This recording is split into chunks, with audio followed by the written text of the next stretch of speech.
Nancy Dubé passe le flambeau après 6 années marquantes à la tête de la Chambre de commerce Kamouraska-Lillet. Québec modernise son régime forestier pour mieux protéger ses communautés. Le don de soi à l'honneur au CI3S de Chaudière-Appalaches.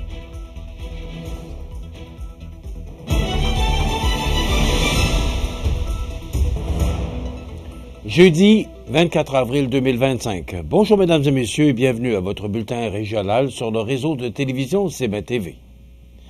Après avoir redonné un souffle nouveau à la Chambre de commerce Kamouraska-Lillet, Nancy Dubé annonce son départ progressif de la direction générale, un poste qu'elle occupe depuis juin 2019.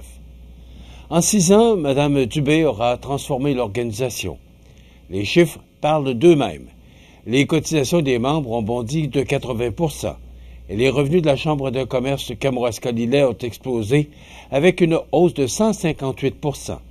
Les ventes de certificats d'achat régional ont été multipliées par plus de 5 et les partenariats financiers ont connu une croissance de 600 %.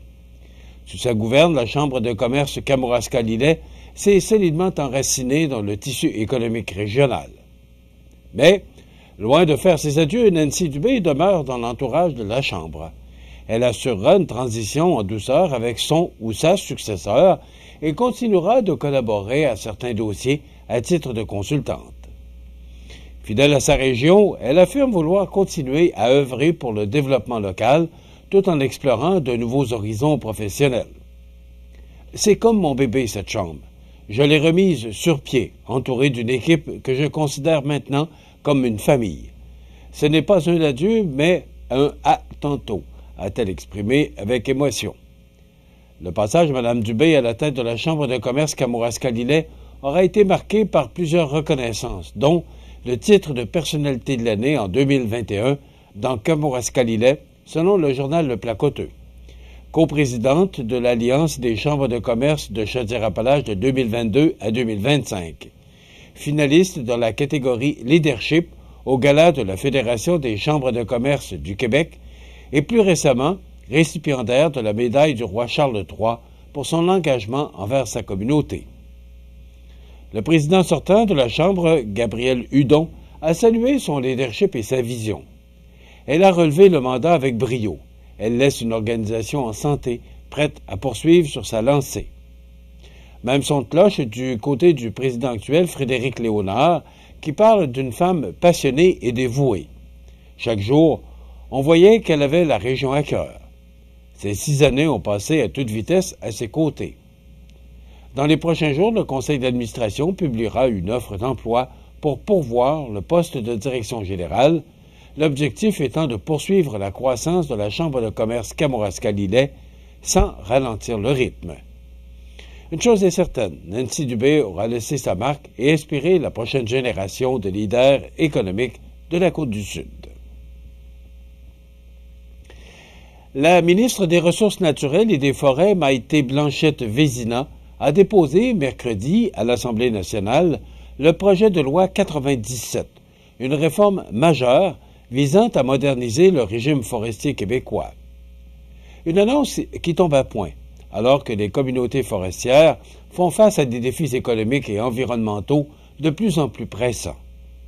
La forêt représente bien plus qu'un simple territoire pour le Québec. Elle est le cœur battant de plus de 900 municipalités, soit 83 % des villes et villages de la province. Elle génère 57 000 emplois et soutient des dizaines d'entreprises dans toutes les régions. Mais, aujourd'hui, cette filière est fragilisée par la conjoncture économique, les tarifs douaniers américains, notamment des droits compensatoires de 14,54 % et la pression grandissante liée au changement climatique. Pour y répondre, le gouvernement du Québec propose une réforme ambitieuse articulée autour d'un nouveau zonage du territoire forestier public. Celui-ci seraient désormais divisées en 3 grandes catégories, soit des zones d'aménagement forestier prioritaire, des zones multi-usages et des zones de conservation. Une mesure qui vise à rendre la planification forestière plus claire, plus simple et plus prévisible. Autre nouveauté ferait son apparition, dont l'introduction d'un aménagiste forestier régional sous l'autorité du forestier en chef. Ce nouveau rôle aura pour mission de s'assurer que les particularités locales et régionales soient prises en compte dès les premières étapes de la planification. Une avancée pour les régions qui souhaitent une gestion plus décentralisée de leurs forêts. Le projet de loi prévoit aussi un allongement de l'horizon des plans d'aménagement forestier qui passeront de 5 à 10 ans. Cette prolongation permettrait aux entreprises de mieux planifier leurs activités tout en transférant la responsabilité de certaines opérations, comme la récolte et le reboisement, aux titulaires de licences d'aménagement forestier durable. Un changement qui vise à accroître l'efficience des opérations sur le terrain. Le gouvernement entend également renforcer sa collaboration avec les communautés autochtones en mettant en place une politique de consultation propre à ses partenaires dans la gestion du milieu forestier. En réponse aux défis climatiques, le modèle d'aménagement sera adapté afin d'accroître la résilience et la productivité des forêts tout en protégeant la biodiversité. La forêt privée, elle, continuera de jouer un rôle clé dans l'approvisionnement et verra son cadre réglementaire simplifié. Enfin, le projet de loi prévoit une meilleure gestion des chemins forestiers multi-usages en appliquant davantage le principe de l'utilisateur-payeur pour assurer leur entretien durable. Il est temps d'avoir un régime forestier moderne, souple et résilient qui tienne compte de la réalité de nos régions, a affirmé la ministre Blanchette Vézina, visiblement fière du travail accompli après plus d'1 an de consultation. Le don de soi à l'honneur au CI3S de Chaudière-Appalaches. Tous les détails après la pause. Le restaurant Pizzeria Porto Bellissimo, un incontournable à Saint-Jean-Port-Joli. Pizza débordante de garniture, menu varié et abordable. Délicieux dessert avec des produits de grande qualité des gâteries de l'Ami. Porto Bellissimo et les gâteries de l'Ami, route de l'église à Saint-Jean-Port-Joli. Entretien de pelouse, fertilisation, herbicide, insecticide, réparation de plates-bandes, bordure et taille-haie. Jean-Claude Plourde, entretien paysager, soumission gratuite, 356-2102 ou 241-6793. Jean-Claude Plourde, entretien paysager pour du travail bien fait. Pour un nouveau look, découvrez la nouvelle collection printanière pour toute la famille chez Chaussures Pop aux Galeries Montmagny.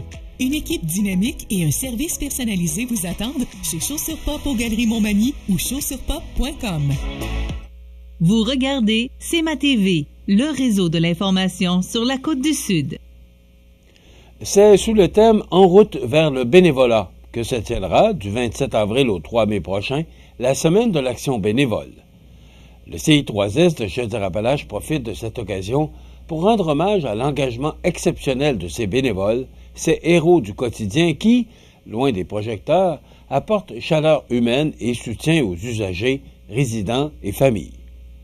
Chaque année, ce sont plus de 800 bénévoles qui s'activent dans les hôpitaux, CHSLD, centres de réadaptation, centres de jour et fondations affiliées du CI3S. Leur implication représente des milliers d'heures de bénévolat offertes gratuitement à la communauté. Dans une déclaration empreinte de reconnaissance, le président directeur général du CI3S de Chaudière-Appalaches, Patrick Sibard, s'est exprimé en ces termes. Je tiens à exprimer ma gratitude envers tous les bénévoles qui, avec dévouement et bienveillance, participent à nos missions dans nos hôpitaux, CHSLD, centres de réadaptation, centres de jour et autres installations, ainsi qu'au sein des nombreuses fondations associées à notre établissement. Leur contribution inestimable mérite d'être célébrée durant cette semaine spéciale. Merci à chacun et chacune pour cet engagement bénévole exemplaire, a conclu M. Simard. Les activités des bénévoles sont nombreuses et variées, dont l'accompagnement, l'animation d'ateliers récréatifs, le soutien administratif, les visites de réconfort ou encore l'assistance lors d'événements spéciaux. Peu importe l'âge ou le parcours de vie, chacun peut trouver sa place sur cette route du bénévolat.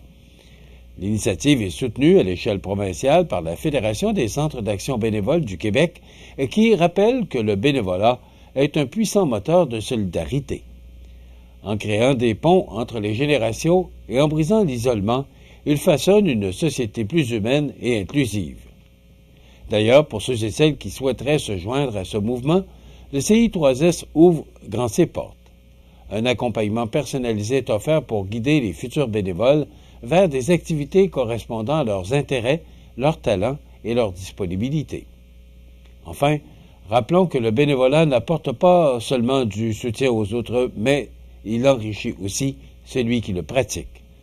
En cette semaine de l'action bénévole, qui débute la semaine prochaine, soulignons l'importance de ces gestes gratuits, mais à quel point ils sont précieux et font une réelle différence dans le quotidien de certaines personnes, de centaines de personnes, devrais-je dire. D'ailleurs, nous recevrons Mme Élise Guimond du Centre d'action bénévole qui viendra nous parler des activités qui auront lieu la semaine prochaine dans le cadre de la semaine du bénévolat. Les sports, présentés par Groupe Corriveau, entrepreneurs électriciens et plomberie, un appel, 4 services. Groupe Corriveau à Montmagny, 88 248 8992, votre solution. Vous avez des projets de construction ou de rénovation? Pensez Groupe Corriveau, entrepreneurs électriciens et plomberie. Un appel, 4 services, 88 248 8992, Groupe Corriveau à Montmagny ou groupecorriveau.com. La solution pour du travail bien fait.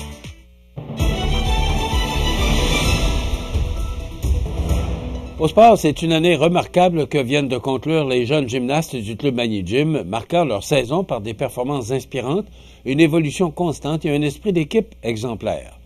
Tout au long de l'année, ces jeunes athlètes ont non seulement perfectionné leur technique, mais ont aussi grandi en tant qu'individus déterminés et passionnés. Leur progression s'est fait sentir à chaque étape et leur engagement a rayonné lors de la 3e évaluation défi provincial tenue récemment à Gymnamique. Lors de cet événement, les performances livrées ont dépassé les attentes. Les gymnastes n'ont pas seulement participé, elles ont ébloui. Mention spéciale à Lexia Morel, qui a brillamment franchi le défi 1 avec une rigueur et une persévérance exemplaires. D'autres jeunes se sont également illustrés avec des mentions spéciales pour leurs prouesses techniques et artistiques. Laurie Bédard, en défi 1, a reçu 3 distinctions pour la qualité de son sol, ses corrections au trampoline et l'ampleur de ses balancés. En défi 2, Élie Jade Lambert s'est démarquée par sa routine au sangle, alliant fluidité et maîtrise, tandis que Romane Pelletier a impressionné avec sa poussée à l'équilibre retour en pince. Ces réussites ne sont pas le fruit du hasard. Elles reposent sur des heures d'entraînement rigoureux, de sacrifice et surtout sur une passion commune pour la gymnastique. L'entraîneuse Claudie Morin n'a pas manqué de souligner l'attitude exemplaire de ses protégés, affirmant « Leur persévérance et leur esprit sportif sont une source d'admiration ». Alors que la saison se termine, les jeunes gymnastes peuvent être fiers de leur parcours. Ce chapitre se referme sur une note d'excellence, mais ouvre également la voie vers de nouveaux sommets à atteindre. Et en terminant, défaite, une autre, du Canadien de Montréal devant les Capitals de Washington, cette fois au compte de 3-1. Washington s'amène à Montréal avec 2 victoires en poche contre 0 pour le Canadien de Montréal.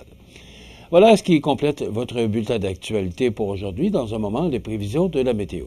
Voilà, c'est tout pour l'instant. Bonne journée, mesdames, messieurs.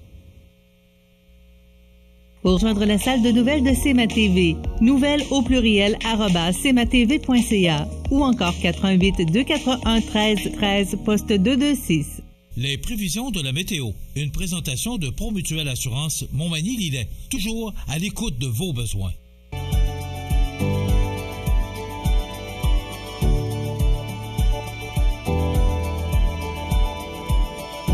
Êtes-vous Promutuelle Assurance? 88 248 7940. La la la la la la la.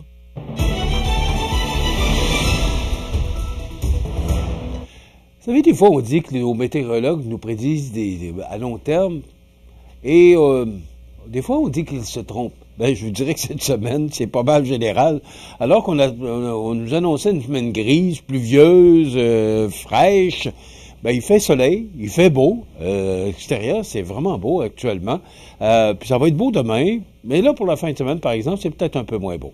On regarde l'image satellite, là. Il y a des nuages qui doivent arriver vers la fin de la journée. Peut-être un petit peu de pluie, mais rien de bien important. Et d'ailleurs, on le voit là. Mais là, il y a un système qui va nous attendre pour la fin de semaine, samedi et dimanche, et nous apporter du temps gris, pluvieux, froid, venteux.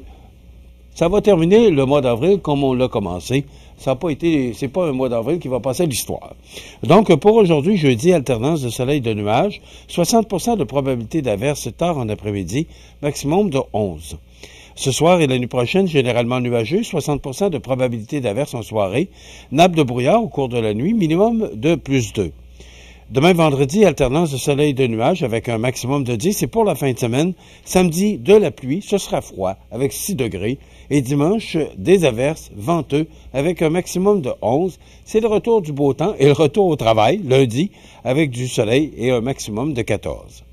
Les normales de saison, cette année d'année, sont de 10 le jour, 0 la nuit. Le soleil s'est levé à 5h39 et se couchera à 19h43, heure avancée de l'Est. Mais on dit que le mois d'avril n'était pas tellement beau, mais je parlais avec Frédéric Jean, qu'on aura comme invité dans quelques instants, qui me disait que pour les sucres, pour les acériculteurs, ça a été un mois d'avril extraordinaire et partout, tous les acériculteurs auraient connu un succès de leur coulée pour 2025. Il fait actuellement 5 degrés à l'extérieur des studios de CMA-TV. Les vents soufflent de direction sud-ouest à 11 km/h. L'humidité est à 79% et la pression barométrique est à 102,6 kPa. Donc, peut-être un peu de nuages et de pluie en fin de journée, mais le soleil revient pour demain et du temps maussade pour la fin de semaine. Maintenant, pour le menu de cette émission du 24 avril, dans quelques instants, on vous propose une entrevue avec justement Frédéric Jean, qui est le maire de Saint-François de la Rivière-du-Sud et également préfet de la MRC de Montmagny.